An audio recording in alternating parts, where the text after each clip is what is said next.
Welcome to Reinventing Broadcast, where AI meets content.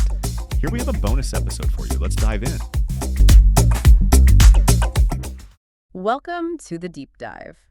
Today, we're doing something a bit different, a kind of state of the nation for professional work, especially if you're one of the many long-term contractors out there. That's right. Particularly those of you who've spent, say, over a decade in broadcast.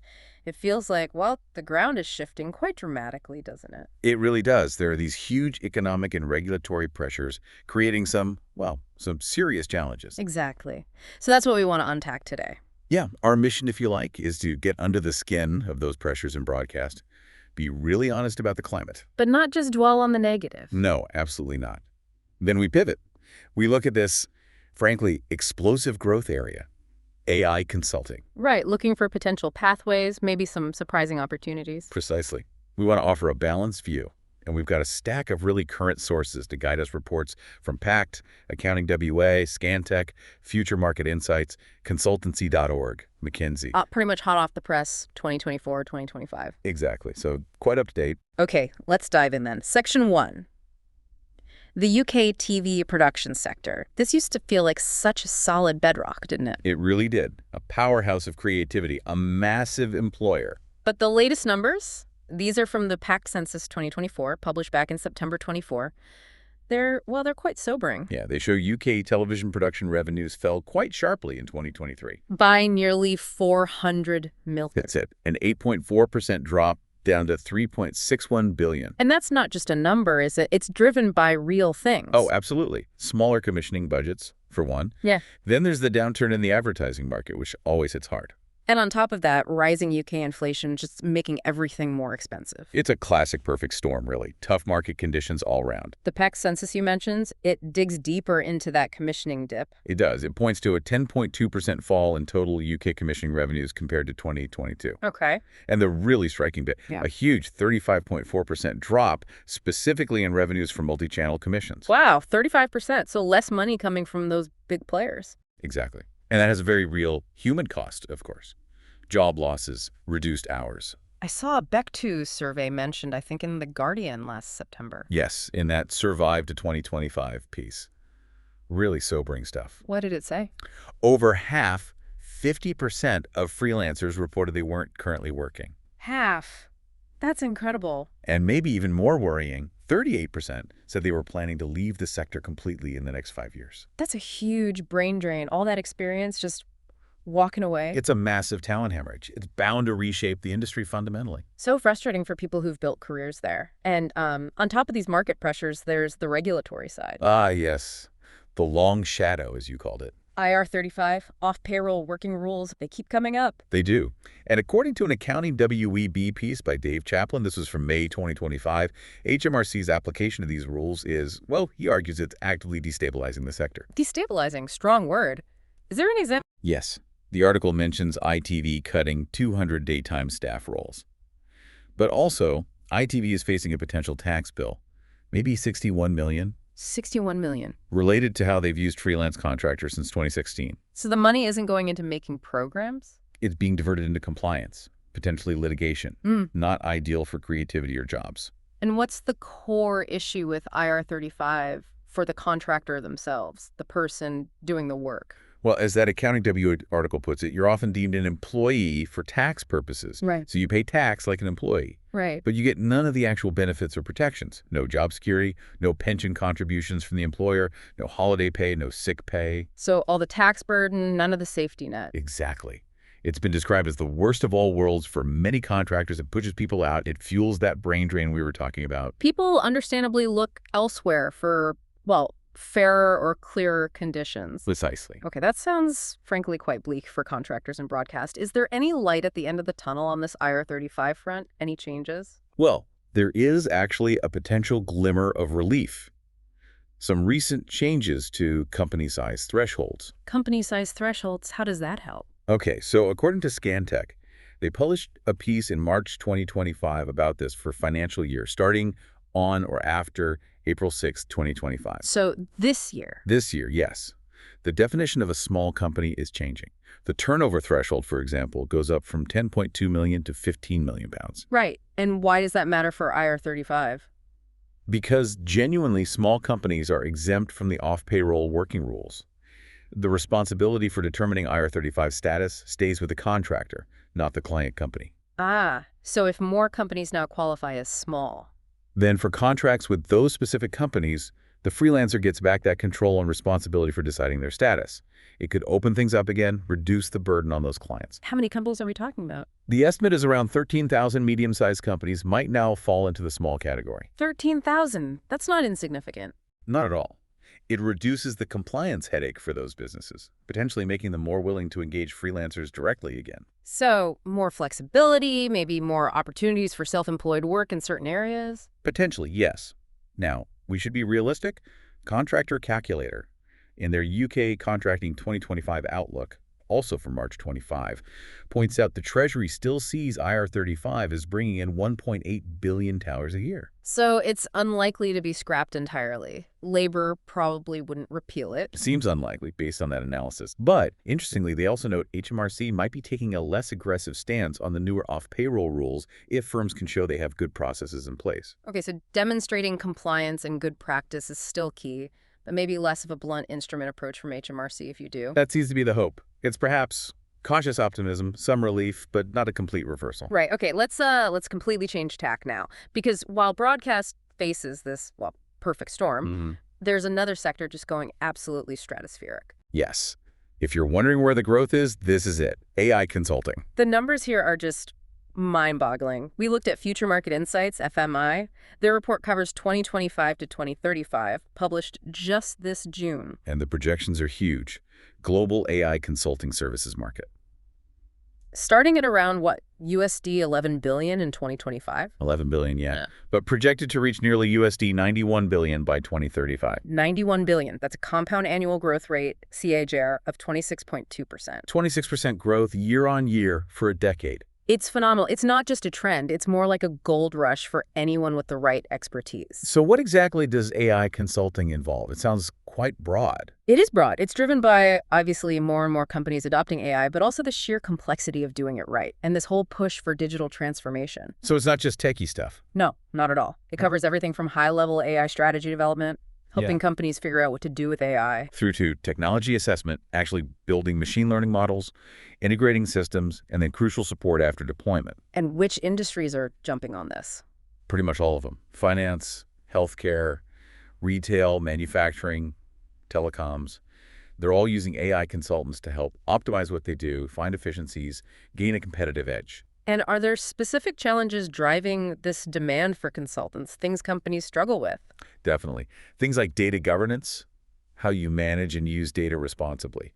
Algorithmic fairness, making sure AI isn't biased, big one. Huge issue, yeah. Building infrastructure that can actually scale. Keeping up with regulations, which are changing all the time. Yeah. And cybersecurity, of course.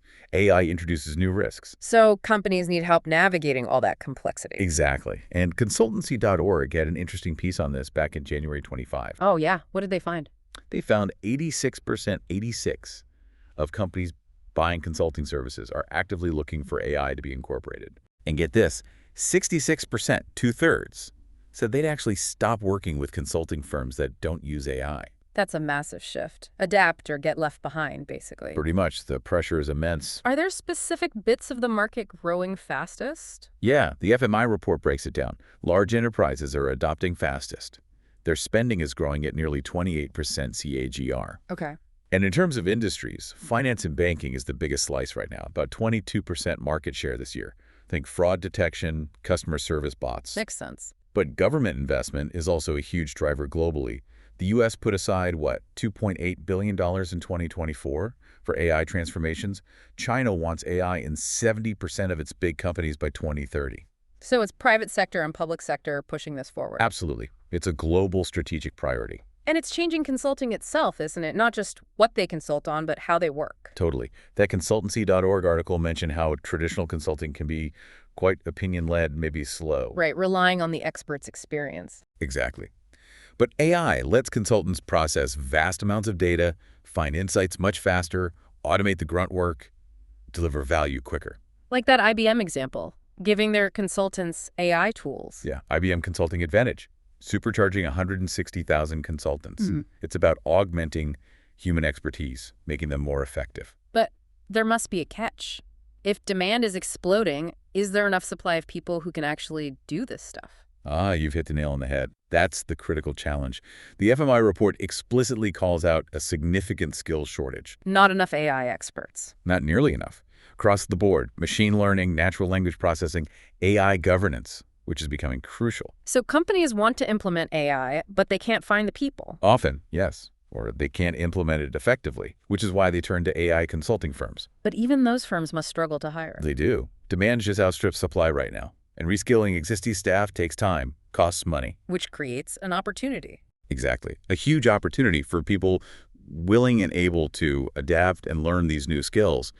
There's a vacuum to be filled. Okay, so let's tie these two threads together. We've got this really tough contracting environment in broadcast, hit by market forces and tax rules. A real squeeze. And then simultaneously, this absolute explosion in demand for AI consulting skills. Polar opposites, almost. So for you listening, especially if you're that seasoned contractor maybe feeling the pinch in broadcast, this feels like a really critical moment, doesn't it? It really does. A crossroads. Recognizing these shifting sands, as you put it, and figuring out the next move. And that brings us squarely to reskilling. Absolutely paramount. McKinsey did their big State of AI global survey, published March 2025. The findings were stark. What did they say? Back in 2024, CEOs estimated that 35%, over a third of the global workforce, needed reskilling just to adapt to AI. 35% globally. That's over 1 billion people. 1 billion workers. And look how fast AI is being adopted. That same survey found 78% of organizations are already using AI in some form. 78%. And 71% are regularly using generative AI, things like ChatGPT, in at least one part of their business. It's not niche anymore. It's becoming fundamental. So the need to adapt isn't some future prospect. It's happening right now. Right now. And the good news is, you don't necessarily have to figure it all out yourself. How so? Well, look at the big consulting firms. They're investing heavily in training their own people. EY, for example. Yeah. The Guardian had a piece on tech consulting, I think, in June 25. That's the one. It mentioned EY offering loads of training online, in person, specifically on AI. What kind of stuff? Things like understanding neural networks, how AI learns large language models. But crucially, focused on how to apply AI in a business context to get real results. So practical application, not just theory. They're building that expertise internally. Exactly. And that provides a kind of blueprint for the skills that are in demand. And are companies mainly hiring super technical PhDs for this? Or is it broader? It's becoming broader. McKinsey found that while, yes, tech roles are in demand, companies adopting AI best practices are also hiring for new kinds of roles. Like what? Like AI compliance specialists, 13% of firms reported hiring them.